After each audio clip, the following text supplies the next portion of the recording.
Let's learn. So the end of the parsha. So there's a few mitzvahs at the end of parsha Shlach. So the last mitzvah, last piece of the sedra is a famous one. It's the mitzvah of tziztis, right? So we're familiar with the parsha. Daber b'nei Yisrael v'marta lehem, right? Hashem says to Moshe Rabbeinu, tell the Jewish people, v'aslam tziztis al kanfid v'gdeim, they should make tziztis on the corner of their clothing. V'nosnu al tziztis hakanaf. And on the tziztis that's on the corner of their clothing, they should place psil tchelas. They should place a string of tchelas.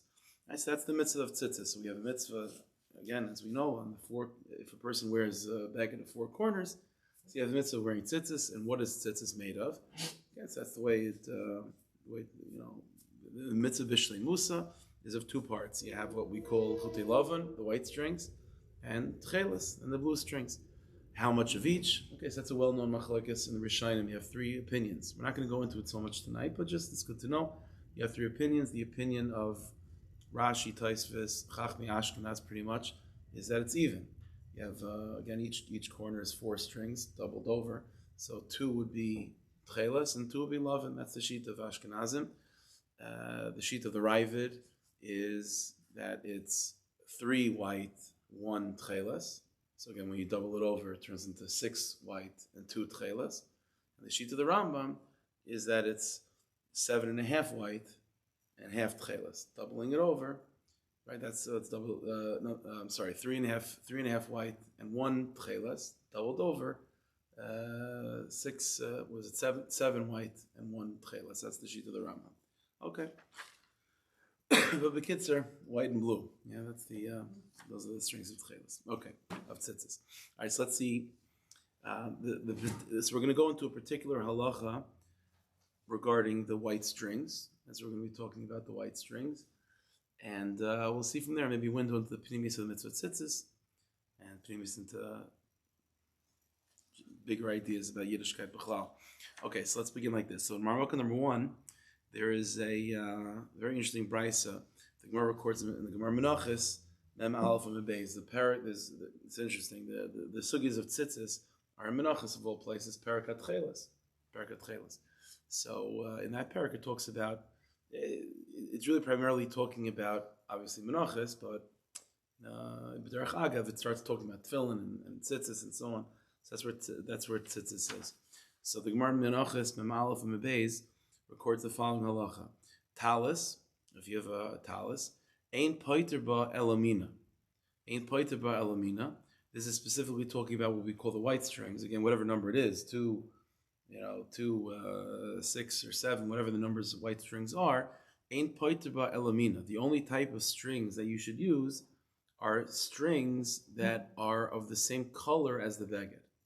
That's how Rashi interprets it. Rashi in the brackets, imadumihi. So we call it white strings. Why do we call it white strings? Because the beged that it's connected to is usually white. So it's white strings. But says Rashi in the interpretation of this brisa, imadumi, let's say you're wearing a red piece of clothing that has 4 corners on it. So again, you're still going to put tchelas. Tchelas is always going to be blue. That's not changing. That's what tchelas means. But the other strings that are not tchelas, what color are they supposed to be? They're supposed to be the same color as the beged. So if you're wearing white, they're white. If you're wearing red, they should be red. Imadumi, if it's red, for example, yataba shnei chuten adum, and then put 2 strings that are red. Again, that's Rashi Shita. It's 2 and 2. So you put 2 strings that are red, shnei chuten tchelas, and then the other 2 strings are blue. The chen shar go on, and it's true with all the colors. So again, we call it lavan again because our begeds are usually lavan that we put tzitzis on. But enachanami, if you're wearing a red shirt, then they're not red. They're not white strings. They're red strings. If it's green, then it's green strings. Now says the Mishnah, the Brisa, interesting. Talis shakul tchelas. Let's say you're wearing a talis that's all blue. So obviously the tchelas strings are going to be tchelas no matter what. What about the other strings? So now they should be tchelas too. So says the Brisa, maybe tchelas. You put in the strings of tchelas properly. The davar acher. But the other strings, the so to speak white strings, get a different color. They shouldn't be tchelas. The toilaba, and you connect it on. So it should be dafka, a different color, not the color of tchelas. Rashi says, again the brackets, shnei chutim l'shem tchelas. You should put 2 strings in this beged for tchelas, that's for sure. V'davarach l'shem lavan, but the other two strings that you're putting on, pick a different color, not the color of tcheles. The alpha gab the height tcheles having min kanaf. In this case, blue is the color of the beged, so make it all tcheles. Says Rashi, what the Bryce is trying to say is afilu achi shnei minim beinan da'azlinu basaroiv talisas. There's a primary halacha when it comes to what we call the white strings, which is that fundamentally it's not tcheles. That's step one. It's not tcheles. And step two, okay, so what is it? The color of the beged. But the primary halacha that you have to satisfy when it comes to the quote-unquote white strings is that it's not tcheles. So therefore, that's the primary halacha. Once it's not tcheles, okay, so what color should it be? Purple, green, whatever color the beged is.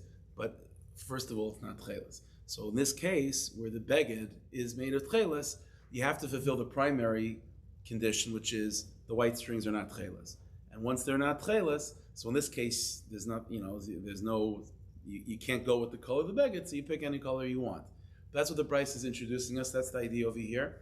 That again, what we're seeing now is a chiddush, that when we talk about, obviously, these two ingredients to make tziztis, you have tcheles and lavan. So tcheles, the strings of tcheles, we know what they are. The ingredient, that's called, they're tcheles. What is tcheles? So, by the way, we'll see in a second, tcheles is not just a color, by the way, it's also the material. Tcheles, the Gemara says, has to be wool strings that are dyed with the color of the chilazon, which is tcheles. So those strings, we know what they are. That's called tcheles. What about the other strings? So they're just not tcheles. So from this brisa, we now have more of a halachic definition of what these strings are. Primary condition, two conditions to be met to fulfill the mitzvah of the white strings. Condition number one, not tcheles. Not tcheles. That's condition number one. Condition number two, okay, once they're not tcheles, so what are they? What color are they? Okay, whatever color the beged should be. If the beged is tcheles, then okay, you have to just fulfill the primary condition, which is they're not tcheles.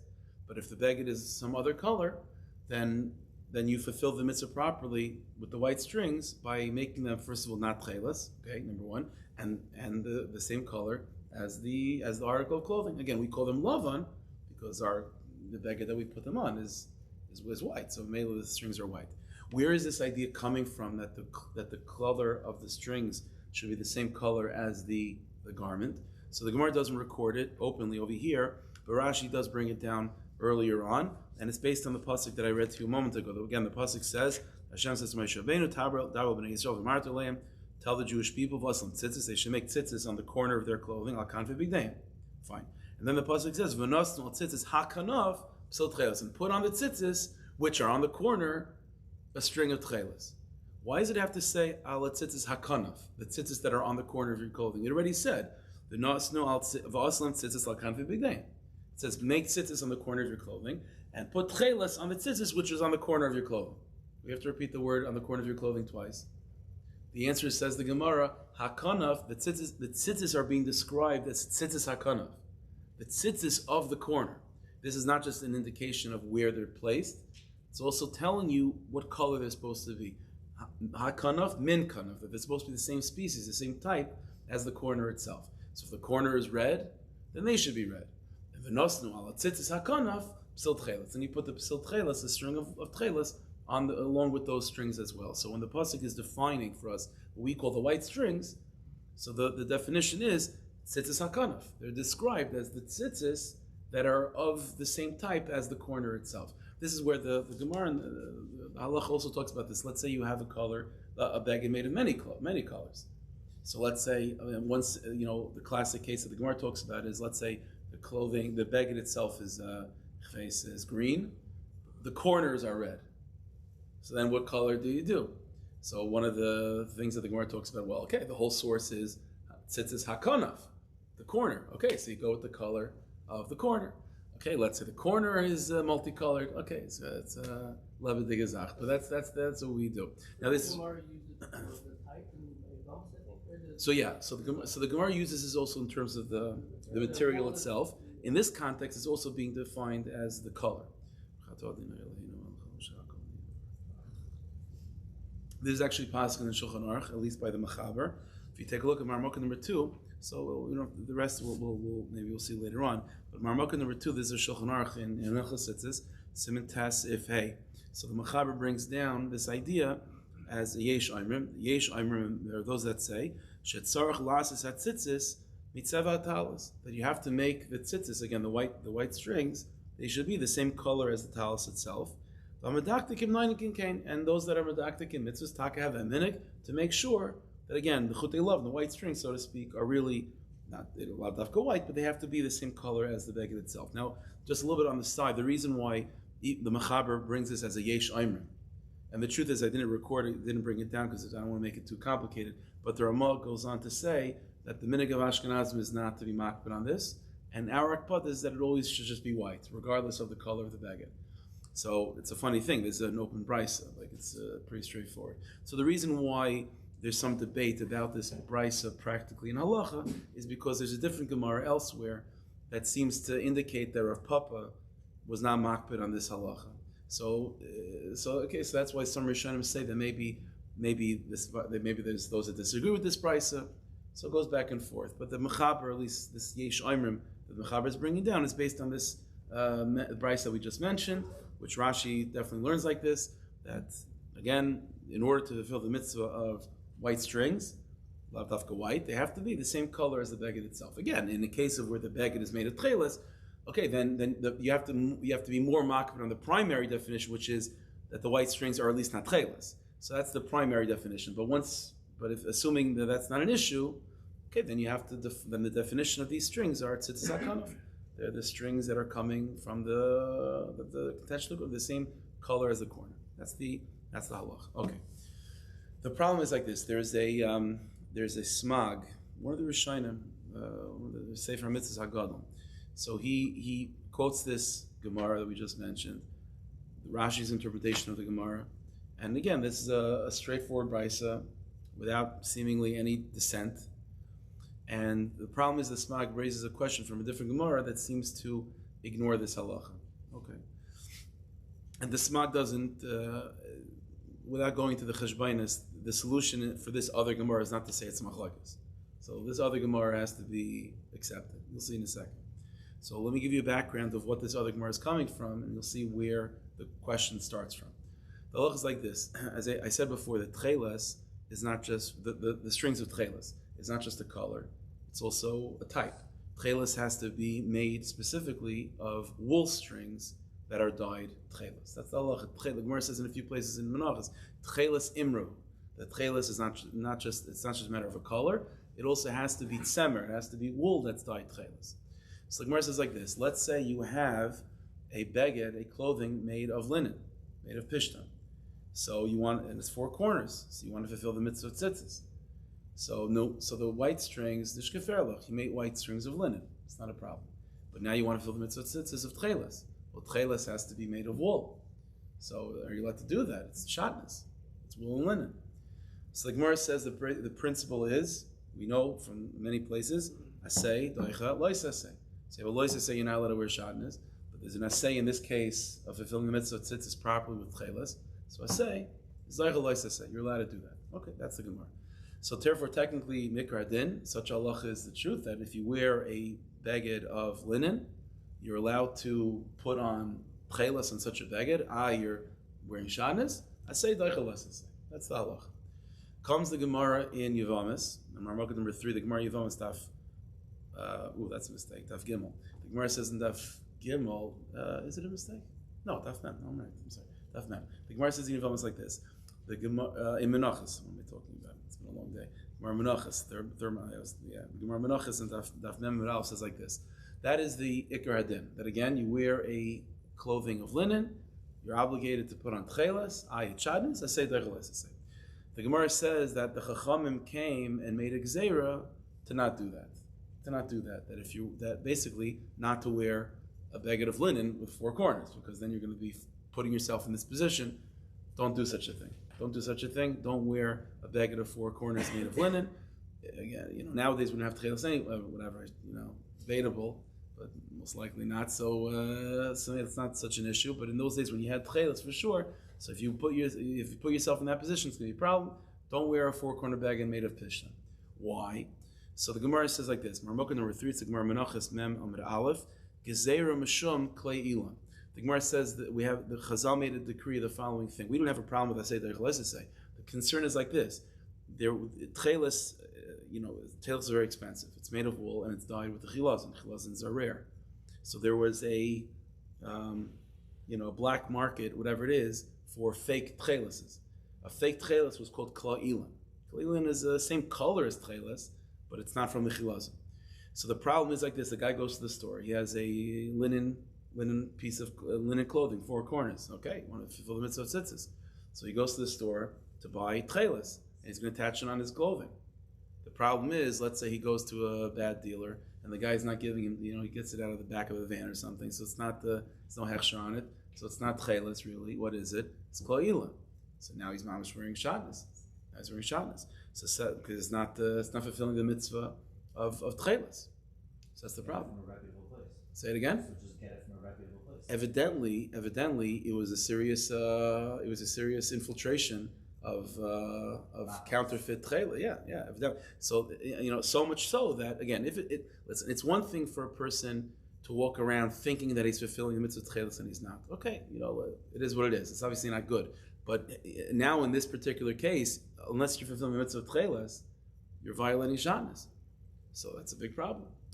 So that's the Gemara. So Gezer Mishum Kolila, and that's the concern. Therefore, we just avoid the whole thing. We don't want to allow any more shatnez and tziztis, because it might be you might not realize that it's counterfeit tchelis and you're not fulfilling the mitzvah properly. That's the Gemara. Gezer Mishum Kolila. Says the Gemara. Ask the Gemara's kasha and sin. That's the concern. V'lo yeheh lavan. Okay, so let's say you're not wearing. So it's fake. It's counterfeit tchelis. So what are you wearing then? So what mitzvah are you fulfilling then? Just the mitzvah of wearing white strings. Okay, so why can't the mitzvah of white strings be doicha the Isser of Shatnez? So why are we getting so hung up that it's only tcheles that is doicha the Isser of Shatnez? Again, why is tcheles? Why are you allowed to wear tcheles even though it's Shatnez? Because that's say doicha lois say. Whenever you have an Isser of Shatnez, okay, but if there's an asay that you're fulfilling, so that asay overrides lois say. So over here, you're right. You're not fulfilling the mitzvah of tcheles, but you are fulfilling at least the mitzvah of Lavan, right? Why not? So why can't the mitzvah of Lavan override the mitzvah, the violation of tcheles? Lo yeh Lavan. Let's say it would be white strings. Consider them white strings. No. Let's say you're putting in. Let's say you have a linen. In other words, the Gemara suggests the following thing: you have a beged of linen. Let's say nowadays you don't have tcheles, so all you have are white strings to put on anyway. So you have a beged of linen. So you want to put on all white strings made of wool. What's the problem? It's also say the say. So let's say it's counterfeit tcheles. Let's say it's counterfeit tcheles. So it's not, so it's like white strings basically. The mitzvah. So what are you fulfilling with those strings? You're not fulfilling tcheles anymore. But you are fulfilling something. What are you fulfilling? Mitzvah of tziztis of white strings. So let that mitzvah be doicha say. What's the big deal? Oh, so says the Gemara. The answer is as follows. Kivan de efsher b'minan loy. The answer is that the only time an asay is doicha say is if the only way to fulfill the assay is by violating the lois assay. So in this case, tcheles, if you're fulfilling the mitzvah tcheles can override shatnez. You know why? Because tcheles has to be wool. But if you're just trying to fulfill the mitzvah of white strings, why are you picking wool? Pick linen, and then you're not getting involved with the isser of shatnez. If you're picking tcheles, so only tcheles can override the isser of shatnez. Why? Because tcheles forces you to be involved with shatnez. And then asay is doicha lois asay. But if you're not fulfilling the mitzvah of tcheles and you're all interested in fulfilling the mitzvah of what? Of white strings, then why are you making yourself crazy with shatnez? And go to the next shelf and get linen. So therefore, says the Gemara, this is the principle. Again, the Gemara says, Kid Rish Lakish based on Rish Lakish. Rish Lakish, the Rish Lakish said, Kol malkim sh'atem loitzi asay v'lois asay. Whenever you have a conflict between asay and a lois asay, imat yochel l'kayim shneim mutav. If you can avoid the conflict, if you can fulfill both, then gevaldik. So in other words, and if you can't avoid the conflict, okay, then you have the asay v'yirchel lois asay. Then the asay overrides the lois asay. So in this case, when you're wearing the beged of pishtan, so if you're trying to fulfill the mitzvah of tcheles, so tcheles forces you to be involved with shatnez already, because tcheles has to be wool. Oh, so now asay is doicha lois asay. But if all you're trying to do is fulfill the mitzvah of white strings, then white strings doesn't have to be wool; it could be linen. So there's no inherent conflict over here. So then the mitzvah tzittis of white strings does not override the isser shatnez. So this guy therefore, going back to this case, the guy is thinking correctly. He's going to violate the Isser Shatnez because he's trying to fulfill the mitzvah of Tcheles. But what he doesn't realize is that he's buying counterfeit Tcheles. So it's true that, worst case, okay, so know what's happening. All he's fulfilling is the mitzvah of white strings. But white strings don't have to be wool. So because they don't have to be wool, they're not, that mitzvah is not going to be doicha the lois of Shatnez. That's the sugi of the Gemara. Comes the Smag and says, what's the Gemara talking about? That it should, one second. What's the Gemara assuming? The Gemara says something like this. This guy goes to the store. He has a beged of pishtan, which is white. And he has 2 strings that are white. And he has 2 strings, he needs tcheles. He goes to the store and he buys blue strings. And he thinks they're tcheles. And he puts them on. Says the Gemara, well, there's a big problem because if these were counterfeit tcheles, then he's wearing shatnez without fulfilling the mitzvah. Says the Gemara, what's the problem? Let them be like white strings, and let the white strings, so he's wearing them to fulfill the mitzvah of white strings, and the white strings will be like the mitzvah of shatnez. Somebody has to say, no, because white strings don't have to be wool. Fulfill the mitzvah of white strings, what are you talking about? I thought Rashi, the Gemara, the Bryce has said, to fulfill the mitzvah of white strings, they have to be the same color as the beged. They're blue. They might not be tcheles, but they're definitely colored blue. They're not the same color as the beged. So what's the Gemara talking about? The Gemara is making an assumption that even if it is counterfeit tcheles, in the very least, you're fulfilling the mitzvah of white strings. No, you're not. Because if it's not the same color as the beged, then you're not fulfilling the white strings either. So in this guy, when he goes to the store to buy tcheles, and they're counterfeit tcheles, he's not fulfilling tcheles, because they're not real tcheles, but he's not fulfilling white strings either, because they're not the same color as the beged. So what's the Gemara talking about? 7 out of 8 are. So no, but that string that he's buying, that he's putting on his beged, that's the wool. And so the Gemara says, why should that putting that string on the beged should be okay, because in the very least it's the white, it's the mitzvah of white strings being doicha. That string would be a psul in the tziztis? Yeah, in the first price that we saw, that the definition of tziztis, of the white string, so to speak, is tziztis hakonaf. It has to be the same color as the beged. If it's not the same color, it's basel. So in this case, the guy's putting on blue strings to a white beged, and it's not tcheles. So what's he doing? Nothing. He's not fulfilling the mitzvah of tcheles, and he's not fulfilling the mitzvah of white strings either. So of course he's violating the Isser of Shatnez. So what does the Gemara have to come on to say? No. Because the Gemara is asking as a question, what's the big deal in this case? Why can't he wear the counterfeit tcheles? He's not fulfilling tcheles with that. He's fulfilling white strings with that. And white strings should be doicha loisaseh of Shatnez. And to that the Gemara says, you're right, but the mitzvah of white strings is not strong enough to be doicha loisaseh because it doesn't have to be wool. What are you talking about white strings? He's not fulfilling the mitzvah of white strings. To fulfill the mitzvah of white strings, it has to be the same color as the beged. This is not the same color as the beged. It's not tcheles and it's not loven either. So what's the Gemara talking about? Isn't it mashma already from the price that it's not impossible to diavad? Is what it says about polishing. Okay, so that's why I didn't read the rest of it.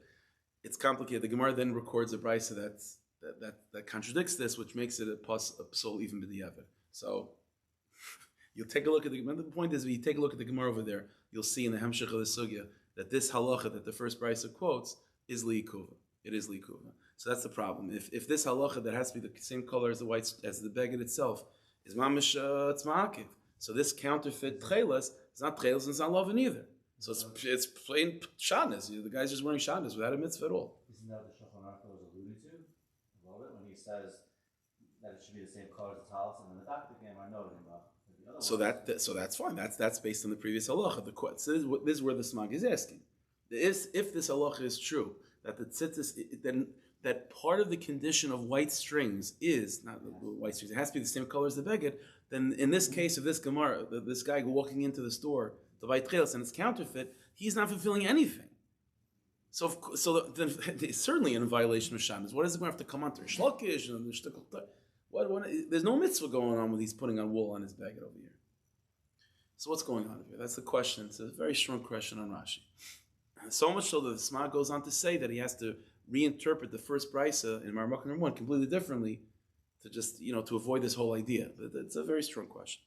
Okay, so let's give a solution.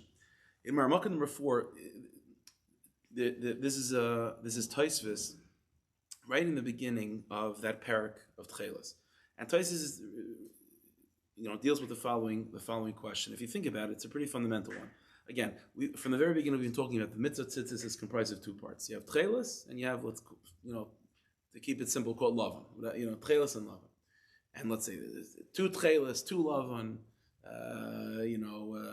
three tchelis, one lavan, three lavan, one tchelis, whatever the breakdown is. So nowadays, let's say you don't have tchelis. So how many strings do you wear? 8 strings of lavan. If the mitzvah is, let's say, keep it simple like Rashi and the tradition of Ashkenaz. The mitzvah primarily is 4 lavan and 4 tchelis. So if you don't have tchelis, how many strings should you wear? Maybe just 4.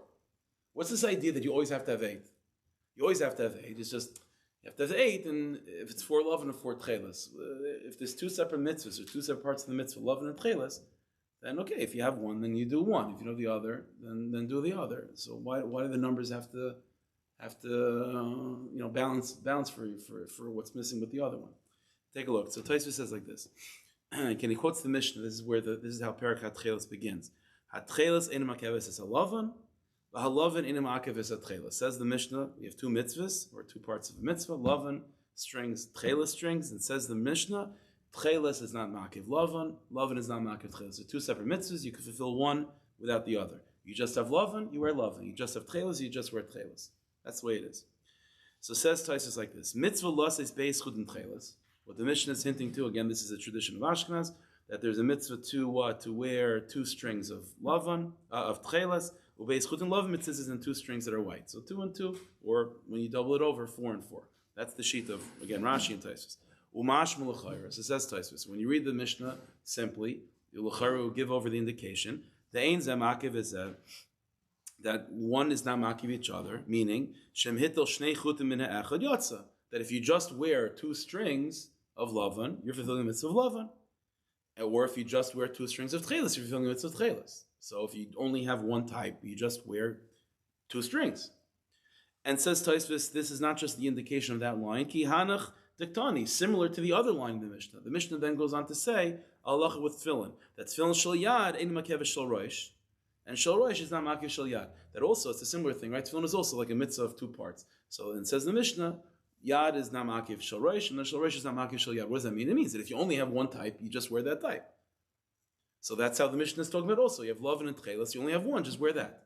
That means, l'chayra, says Tosfos, probably it means that if you have just lavan, just 2 strings of lavan, just wear 2 strings of lavan. If you have 2 strings of tchelis, just wear 2 strings of tchelis. But says Tosfos, avul kuntris pirish, but that's not what Rashi says. Rashi in that Mishnah says not like that. Rashi says, what the Mishnah is trying to say is, benkach u benkach, you have to have all 4 strings, doubled over into 8. That's for sure. It just means, i'ovid arbasan tchelis, or arbasan lavan yatsa. It means that if you only have 4 strings of tchelis, fine. And if you only have 4 strings of white, is also fine. But benkach u benkach, you need 4 strings. There's no such thing as just having 2. So that's what Tosfos brings down from Rashi, even though Tosfos makes a point, like, you could have thought not like that. The Chaynan Noigen, and says Tosfos, Lamais the minig is like Rashi. You don't see people walk around nowadays if they don't have tchelis. You don't see people walk around with just 4 strings. It's 8 strings. Everyone has 8 strings. Uba Gemara mechiach kain, and Tosfos then goes on to say that even in the Gemara, it's mukhrach that was the assumption that even if you're missing one type, you're still walking around with 8 strings. That's why in the previous Gemara that we quoted, the parach lo yehei alav, right? The guy that walks into the store to buy counterfeit. So the Gemara said, okay, let the fake tchelis, let it at least be love. I mean, the Gemara is assuming that it makes sense that if you only have one type, you're still wearing 8 strings. So that's the assumption. Mashmid the havi love in kanisura aval gav de beloy hani de kleli and ikishnei chuti love. Okay, fine. So that's what Tosfos' observation is. So from Rashi is learning the Mishnah, again, which is something that we take for granted, but if you think about it, it didn't have to be like this, that even though there's 2 mitzvahs, lavan and tchelis, and each mitzvah is sort of standing on their own, and primarily you have 2 lavan and 2 tchelis, but if you only have one type, then all 4 have to be that type. So it's 4 lavan or 4 tchelis. When you have them together, then it's 2 and 2. But separate, then each one is 4. So that's what Tosfos says, that's what Rashi learns, and that's the minig ha'olam. Then Tosfos says, okay, so where's this coming from? Where is this idea coming from? So the next paragraph, tam. So you have to explain them. We know one. Where do we know this idea from?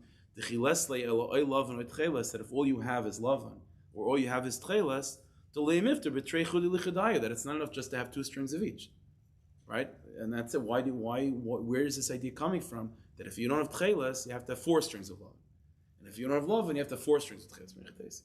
Why? It should just be simple. Tcheles is supposed to be 2, lavan is supposed to be 2. If you only have 1, if you only have lavan, then just put 2 strings of lavan.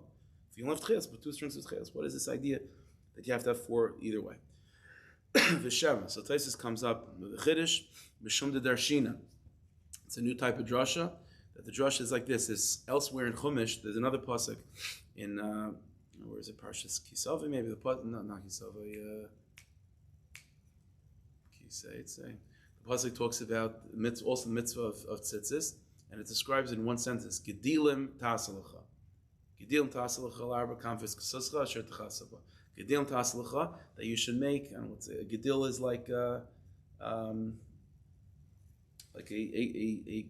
grouping of strings. That's what a gedil is. A grouping of strings on the corner of your beged. That's referring to tzitzis. So it says Taisus like this: Gedil shnayim, gedilim arba. This is already a quote from Chazal, that the word gedilim is plural, and even the singular of the word gedilim, which is gedil, already gives an indication of a grouping of strings. So gedilim is like this. So if it said gedil, it would tell you need 2 strings. That's 2 strings tied up together or wrapped up together. That would be a gedil. Gedilim means that you need 4 strings. So it's double gedil.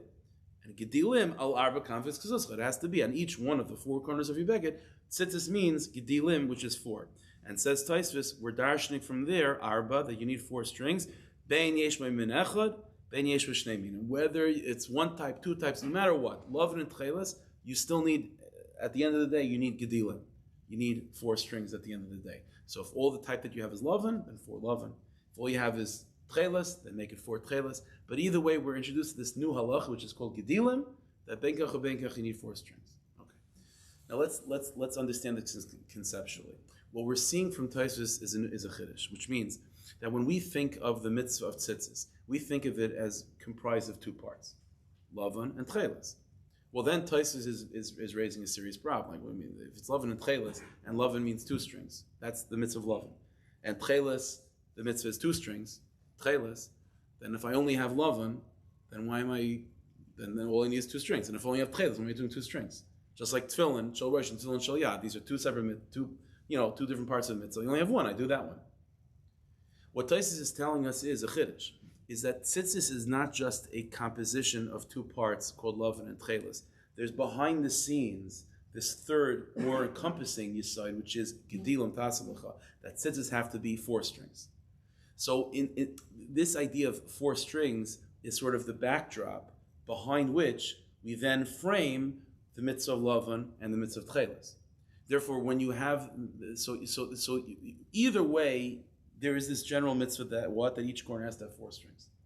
Each corner has to have 4 strings. Now, on top of that, there's specifics to what those 4 strings are supposed to be. So there's 2 should be lavan, 2 should be tcheles. But even if you're missing tcheles, backdrop, you still need 4 strings. But here's the yesod. Based on this understanding, you can make the following suggestion: that when you have 4 strings altogether, so again, if you're fulfilling the mitzvah properly, then 2 are white, 2 are lavan, and 2 are tcheles. So fine. Let's say you're missing 1 species, so you don't have tcheles, so you have to make now 4 lavan. Those additional 2 strings that you're putting on, why are you putting those additional 2 strings on? To fulfill the mitzvah of white strings? No. The mitzvah of lavan is 2 strings. Then the mitzvah of tcheles is 2 strings. So why is it that when you only have white, you're putting on 4? Is because these additional 2 strings, you're not putting them on to fulfill the mitzvah of white. You're putting them on to fulfill another mitzvah, which is called gedilim tasalacha. So it's true. Let's go back. Rashi told us from that first price in Marmukah number 1, there's a special halacha when it comes to the chutei lavan, the white strings, that even though we call them white, but really the true definition is tzittis hakanaf. The real definition is tzittis that are the same color as the beged itself.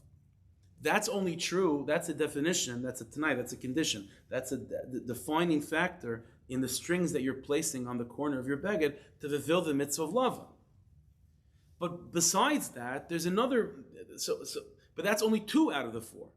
The other 2 strings that you're putting on are not there to fulfill the mitzvah of love. And like this, when you don't have tcheles, it's not the pshat that the mitzvah of lovin expands to 4 strings. The mitzvah of lovin is always still 2 strings. Why am I putting on an additional 2 to make it 4? Not to expand the mitzvah of lovin. It's a separate halacha called gedilim. So in other words, we were making an assumption. The assumption was that the mitzvah of lovin is strings that are the same color as the beged. Okay? Well, therefore, and that has to be. If it's not the same color as the beged, finish. You're not yet to the mitzvah of lovin. So comes the smag, and the smag asks the question. The Gemara says a scenario: the guy is going into the store. He has 2 strings that are white. Then he's going in to buy tcheles, 2 strings that are blue. But the problem is he doesn't realize Nebuch. He's not buying tcheles. He's buying counterfeit strings, and they're purple. They're blue. They're not tcheles, right? So says the Gemara. Okay, so in the very least he's fulfilling the mitzvah of lovin. What are you talking about mitzvah of lovin? It's not tcheles because it's not real chilazin, but it's not lovin either. It's not the same color as the beged. It's blue strings. The answer is, when he's buying, the smag was making an assumption, which is that when you don't have tcheles, the mitzvah of lovin expands to 4. That's not the pshat according to Rashi. The mitzvah of lovin always is still 2. So why am I making myself crazy to wear 4 strings right now if I'm only fulfilling the mitzvah of white? The answer is not because the mitzvah of white without tcheles is now 4 strings. The mitzvah of white is always 2 strings, just like the mitzvah of tcheles is just 2 strings. But when you don't have tcheles, then you either way you have to have 4 strings altogether, not because of lavon and not because of tcheles, but because of gedilim. And that additional halach of gedilim is not depending on the color of the beged. That idea of the color of the beged is halach when it comes to the white strings. So the white strings that you're fulfilling are the 2 white strings that you already are wearing. When the guy goes into the store, right, and he's buying blue strings, so it's not real tcheles, it's counterfeit. But he is fulfilling something. What is he fulfilling? The mitzvah of gedilim. Because the mitzvah of gedilim says you have to have 4 strings no matter what. It's not the same color as the beged. The halach of the same color as the beged, that was a din in Lavan, in Chutei Lavan, in the mitzvah of tziztis hakanaf. The mitzvah of tziztis hakanaf is 2 out of the 4, not all 4. The other 2 that you're fulfilling is because the mitzvah of gedilim ta'aslecha. Gedilim ta'aslecha is something else. Gedilim ta'aslecha doesn't even acknowledge colors. I'm not handling what type of ingredients. I'm not talking about tcheles versus lavin. There's 2 dimensions. There's 2 layers to the mitzvah tzitzis. There's one backdrop, which is gedilim ta'aslecha. There should be 4 strings in each corner. What type, what color, not getting involved. Gedilim ta'aslecha. And layered on top of that, you have a mitzvah that's called lavin and tcheles. So on that layered mitzvah, and that layer on top of gedilim, in that layer, so yeah, there's a condition of lavin, which is that it should be the same color as the beged. But that additional layer of lavin is only 2 strings. And it always remains just 2 strings. The additional 2 strings that you have to put on are not an expansion of lavin. It's fulfill the mitzvah of gedilim. But gedilim never cared what color it was to begin with. Any color you'll put on, you'll fulfill the mitzvah of gedilim. You're not going to fulfill with any color the mitzvah of lavin. But if you have 2 strings taking care of the lavin part, then the other 2 strings, they'll take care of gedilim, whatever color you want. So that's exactly what the Gemara is talking about in that case. The guy goes into the store, right, and he buys counterfeit tcheles. So you're right, he's not fulfilling over there the mitzvah of tcheles. And you're right, he's not going to fulfill the mitzvah of lavin with those strings, but he doesn't have to. Because those are just an additional 2 strings that he's putting on to fulfill the mitzvah of gedilim.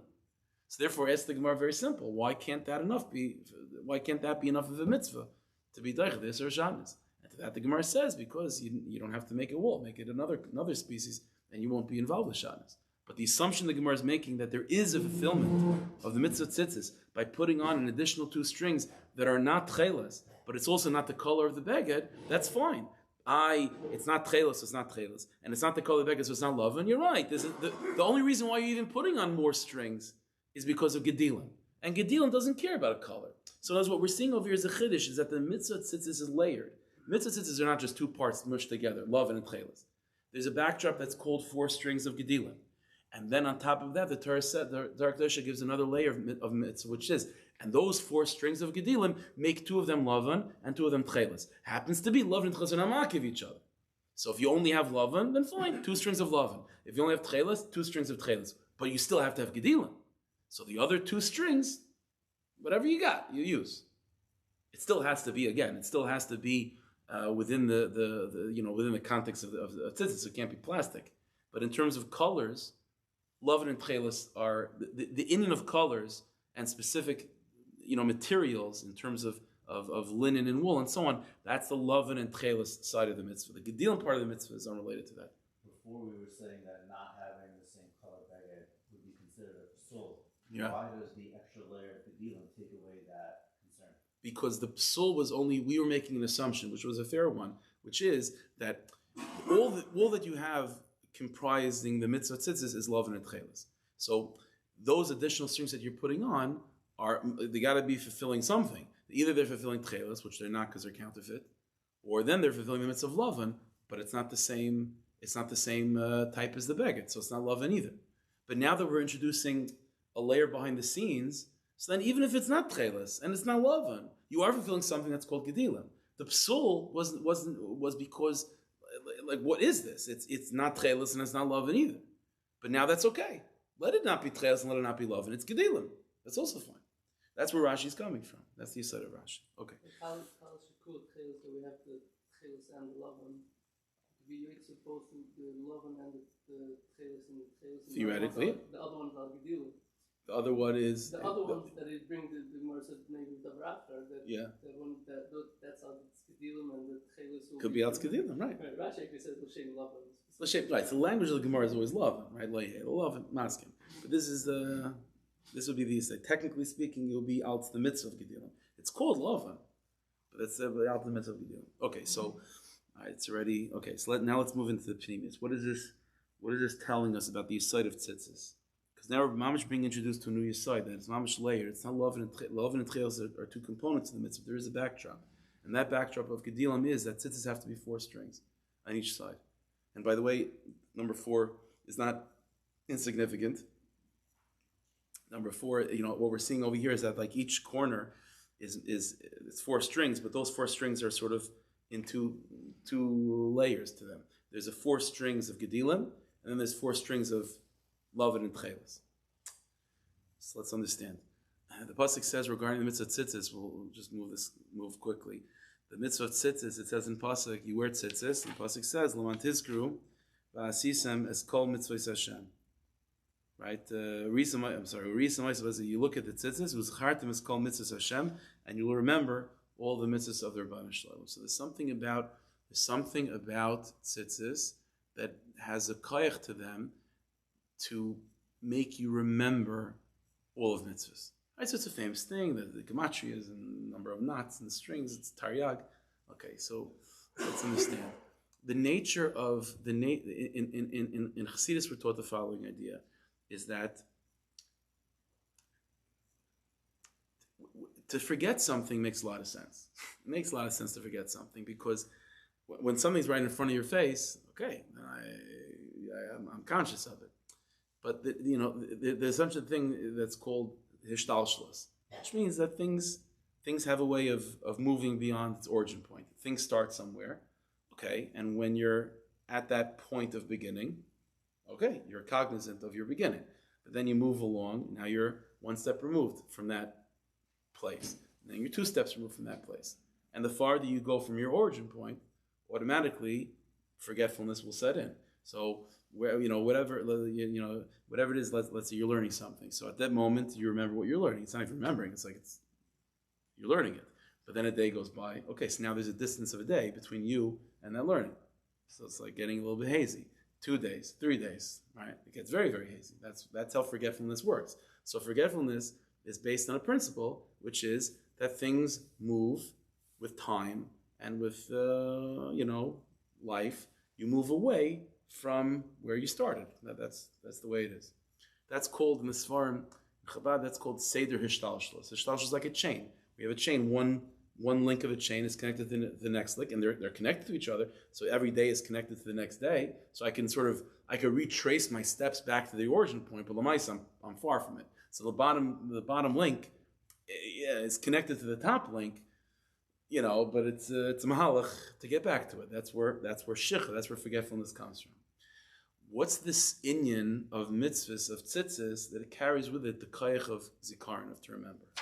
How does memory work? There's So in Chabad we're taught the following idea, is that while there is a process, a halacha that's called seder shtalshus, where things have a definitive origin point and things move from that origin point, there is also a phenomenon that's called lamal miseder shtalshus.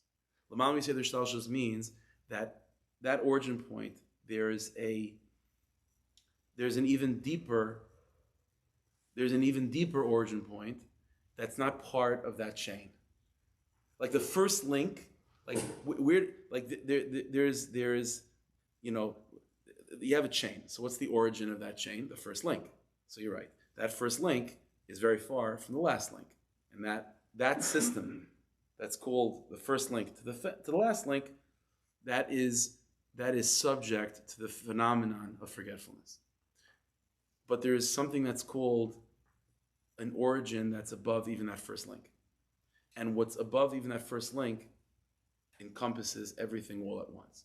I'll give you a mashal. In Chabad Hasidus, the mashal is given like this, is that anything that you do has an origin point. What's the origin point? Your thoughts, right? So if you get up from your seat, obviously that action called standing up started somewhere.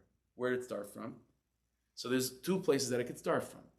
One place it starts from is your normal cognitive thinking, which is think to yourself, I don't want to be here right now anymore, and for me not to be here, I have to walk out of the room. Therefore, I'm going to stand. Okay, so I made that thought process. I mean, we do it very fast, but that's pretty much the thought process. And so your brain then tells your feet, stand up, and you stand up and you walk away. So that is a beginning that's called the brain, that's called the conscious thought, and that's the first link of the chain. And eventually, the bottom link of the chain is your feet actually getting up, and that's the chain between your head and your feet. But then there's another type of getting up, which is you sit down on a chair and there's a pin in the chair, and then you bounce up. That's an altogether different type of standing up. That was not something that was coming from a conscious thought of I don't want to be here right now. The only one, why don't I want to be here? Because there's a pin on my chair. So it's hurting me right now. You know what I should do? I should probably get up. Let me get up. That's not how it works. There is a beginning within the human being. There's an origin of everything that you do, which is called seichel. And the seichel origin of things, that's already in the world of hishtalshlus. That's the world of constriction. And that's why when things start in the brain, lav dafka will you find the energy to do so at the end of the day. So let's say in my brain I say, I really don't want to be here right now. By the time that thought makes its way to my feet might say to my brain, you know what, I'm not feeling as passionate about it as you are right now. So, but when it starts off in the beginning, you really believe it. You don't want to be here right now. But by the time it gets to your feet, you realize how much energy it takes. Maybe it's not so bad to be here. So all of a sudden, shikha sets in, forgetfulness sets in. You know what I'm saying? In the origin point, in the brain, it was a real strong belief, I don't want to be here. But by the time that thought makes its way all the way down to my feet, then my feet don't feel as passionate about it as my brain. Because the origin of that decision, of that inyan, of getting up out of my chair, was coming from an origin point that was already just a thought. But then there's the pain that you feel by the pin that's on your chair. That's triggering not a thought. That's triggering you. That's triggering something that's even deeper than your thoughts. That's triggering who you are, your essence, whatever. It's something that's deeper than just your thought. And that part of who you are is not subject to this system of chain reactions, of ishtalshlus, of beginnings that sort of wane and become lethargic as time goes on. It's bigger. It's a deeper origin point. The pasuk says in Chumash, "Bereishis bara Elokim," that Hashem created the world in the beginning. Right? The Vilna Gaon said, "Bereishis" means Beis Reishis. There are two beginnings. There's always two beginnings to things. There's the beginning. Whenever you see something, or wherever something happens, there's always two theoretical origins. There's the origin of seichel, which is the system of hishtalshlus, where things are very nice in the beginning, but they're subject to constriction. They're subject to forgetfulness.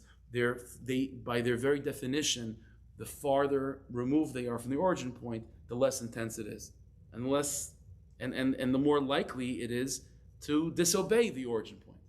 But then there's another beginning, which is forget the chain reaction. There's the essence of who the person is, and that essence is much deeper. That essence is as equally existing in the brain as it equals exists in the feet.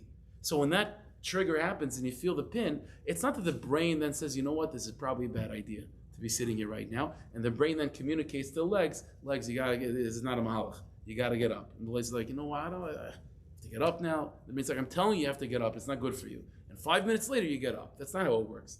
That etzem hanefesh, the essence of who the person is, that feels that pain, that's usually triggered by pain, that essence is communicating evenly to the legs and the feet. It's all, and the head. It's the etzem hanefesh is encompassing the entire body, and it's not subject to this reaction of head to feet. It's shava umashav kadam agadol. It encompasses the entire person is encompassed by that, and then in 1 second, the same intensity that the brain would feel, the feet react to as well. It's not subject to this system of constriction. It's not subject to shechah, to forgetfulness. It's not subject to forgetfulness. Everything is remembered. Everything is intense because everything is deeply attached to its own origin. The mitzvah of tziztis was to remember all the mitzvahs. In other words, the mitzvah of tziztis, every mitzvah that we do, every mitzvah that we have, is connecting us to the Rabbanu Shalom, right? But what level of Rabbanu Shalom are we trying to connect to? The name of Hashem, we know, whenever you say Hashem, Hashem's name is Yud Kei Vav Kei. But we know by Tachna, for example, the pasuk says, Hashem Hashem Kel Rachim B'chanim. 2 names Yud Kei Vav Kei. Or I've mentioned this before from the Baal Tanya, it says before Kriyas Yamsuf, or after Kriyas Yamsuf, Vayaminu V'yiru Amis Hashem, that the Jewish people feared Hashem, Yud Kei Vav Kei, V'yaminu B'Hashem, and they believed in Hashem. So effective Baal Tanya, 1 second, you fear Hashem means that you mamish experience Him. So what does it mean you believe in Him? To believe in something means that it's not obvious. You're not going to fear Him either. What's Vayiru Amis Hashem, Vayaminu B'Hashem? The answer is there are 2 levels of the Rebbeinu Shalom's presence in the world. There's a level of Hashem's presence which is a presence in existence, a level of connection, which is subject to forgetfulness. It's the first on that link. So it's a level of Hashem's presence which is constricted, which already is already a just so to speak a watered down version of who God is, kiviyachol. And that watered down version, that small constricted beginning, by the time it makes its way down to planet Earth, to the feet are like, you know what, not so interested anymore. But then the result of that is a person living on planet Earth, knowing intellectually that there's a creator, but not really getting out of his chair because of it. So the brain tells him one thing, but the feet don't listen. But that's all because the level of attachment to Rabbanu Shalom, the Yud Kei Vav Kei that you recognize, is a Yud Kei Vav Kei that's just the beginning of that chain. Now, on the other hand, there's a much deeper connection to Rabbanu. There's much deeper presence of Hashem, which is in the world, which is deeper than that system of Hishtalshalos, which is Shavu Mashav Kadam, which is above any limitation. That's an infinite light that encompasses all things all at once. Now, and that from that perspective, from that name of Hashem, so to speak, that's bigger than even the chain system that at the same moment is both in heaven and in earth equally and encompassing all things. So if we were to experience that, we would remember Hashem instantaneously. Our feet, like the Avos Hashem, right? That they're naturally inclined to do mitzvahs without any level of forgetfulness. The problem is at that level of Hashem's presence, the level of Hashem's presence that we are able to compute, that we live with, is a presence of Hashem that sort of fits within our construct. That's the chain side of Hashem's name. The chiddush of tzitz, and that's why there's a catch-22. So notice the side of Hashem, kiviyachol, that is relatable enough to us that we can grasp and we could feel like we could hold on to. We can say, you know what? I sense Hashem's presence. The problem is that's a side of Hashem that is so constricted that I might also forget Him. So I'll know about Him, but it won't move my feet. But mitzat sheni, the side of Hashem that will for sure get my feet moving is so big and so profound and so deep that I don't see him at all. So it's like a catch-22. The God that I'm aware of is a God that I can forget about. But the God that I would never forget about is a God that I'm not aware of. Comes the mitzvah of tziztis, and to give us this eitzah is that there are two Yud Kei Vav Keis. There is every single mitzvah through the lens of tziztis is an experience of both connecting you to a God that you're aware of, but that God that you're aware of is deeply attached to the side of him that you couldn't be aware of. This is why the mitzvah of tziztis is of two parts. You have the talis that you wrap your body around, and the strings that come off of it. So in a certain sense, you could perceive the mitzvah of tziztis in this context. The talis that you wrap your body around, that's a connection to the hidden part of God, the God that's above that chain, the God that is so deep that encompasses all of reality all at once, the God that was before creation, the God that's after creation, a God that's Ani Hashem Leishanisi, a God that's unchanged by anything, but so deep and so profound that we don't have any access to him. That's why the talis, despite the fact that it represents this overwhelming presence of Hashem, it's not a baggage shel kedusha. You can put it in the garbage if it's worn out technically. The minig is to put it in shemus, but al pi halacha you don't have to, right? Why? Because even though it represents Hashem's all-encompassing light, because it's such an all-encompassing light, I'm not aware of it b'chlal. And then you have the strings. And what are the strings? The strings already means Hashem's light becoming more concentrated, less so intense, more relatable, a God that we can perceive, a God that we can pick up on, a God that we can learn about, a God that we can know. But the problem is, that God that we can know about, we could also forget about. Because by the time it makes its way down to our little brains, it's like, okay, you know what? Who cares about that God? So either it's a God that you don't know because he's too big, or a God that you know, but you could actually not care about him so much. Comes the mitzvah tziztis and says, the mitzvah of tziztis is that even in those four strings, there's really four layered on top of four. There is a Yud Kei Vav Kei that you see, that's called Lavan and Tcheles.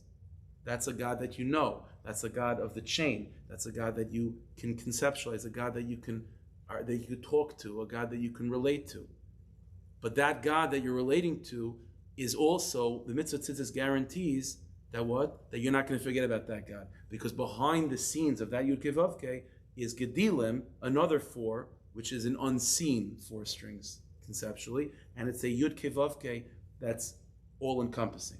And the chiddush of tziztis is that the same mitzvahs that you're doing, that although it's true, the mitzvahs that you're doing are connecting you to the known side of the Rabbanu Shalom, but that known side of the Rabbanu Shalom is also deeply attached to the unknown side of the Rabbanu Shalom. And the sum total being that the God that you know is a God that you'll never forget.